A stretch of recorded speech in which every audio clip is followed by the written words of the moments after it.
Getting access to a safe deposit box. Hi, I'm Darren Findling of the Probate Pro, and we're going to examine scale form PC 552. Scale for State Court Administrative Office, PC for Probate Court, form 552. We're happy to give this form to you free of charge if you contact our office. It's used in a very particular context. It's used when you are trying to access a safe deposit box, or as some people incorrectly refer to them as safety deposit box, in which you're trying to see if there's a will, a trust, or a testamentary document within it. So this document is the receipt. It is the certificate of what the contents provide within that safe deposit box. So again, somebody has died and there's a need to access the safe deposit box. There is no personal representative appointed at this point. No estate and formal administration, but simply a desire to gain access to a safe deposit box. And this is the receipt that gets signed. With all of these scale forms, they are created by various statutes and or court rules. And in this case, 700.2517 is the statute that gives rise to this particular form. So let's think about how this would work. You get a request for access through the petition for access to a safe deposit box. Of course, as you may be aware, with the safe deposit box, there's generally two keys, and you have to have those keys, or the bank may have to do a drill out, and you'd want to schedule that way in advance because they charge you for it, and of course they have to get a locksmith out there. But now you've accessed the safe deposit box, and the contents are now revealed. And this particular form provides you not with the right to remove the contents, to remove the money or the bonds or the watches that may exist within the safe deposit box, but rather to identify whether there is a testamentary device like a will within it. So let's work our way through it. Top left corner is the county, and the top right corner is the case number that corresponds to the petition. At the top section, it identifies the estate of, which is simply the name of the person that died. And the certificate is, under section 1, it says the undersigned certifies that they were present on this date at the opening of the safe deposit box, and the numbers provided there, and then the name of the bank or the trust company or the safe deposit company is reflected there. And then, of course, either they found a will or they didn't. Pretty easy checkbox there.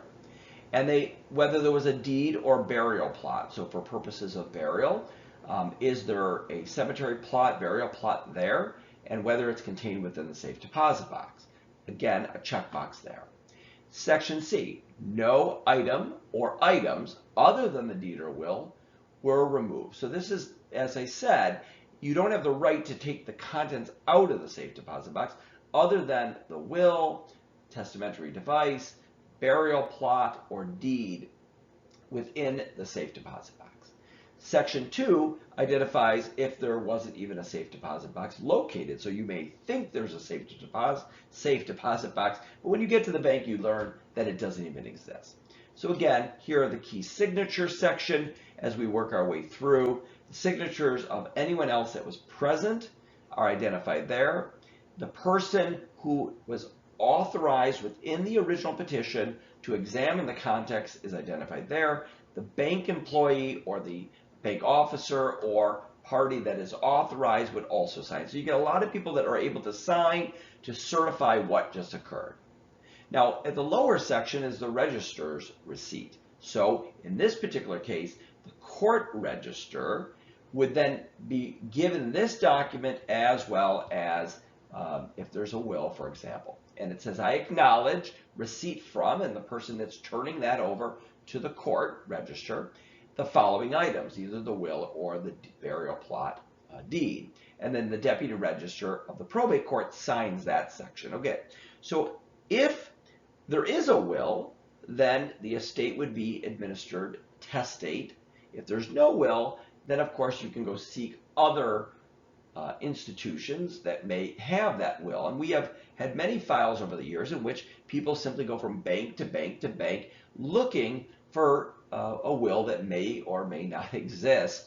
And it's a bit of a wild goose chase because you have no way of looking within the safe deposit box without getting a court order for access. And then, of course, there's a whole process of getting those two keys into it.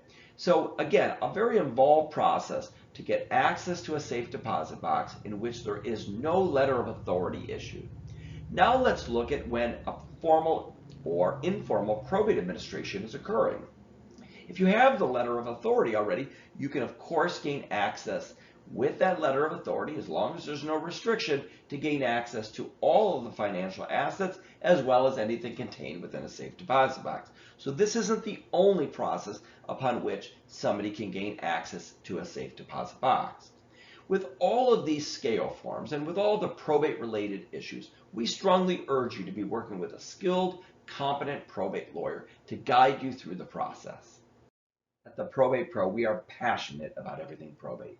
If you have questions about this process or any probate or trust related issue, visit us at theprobatepro.com or call us at 1-833-PROBATE.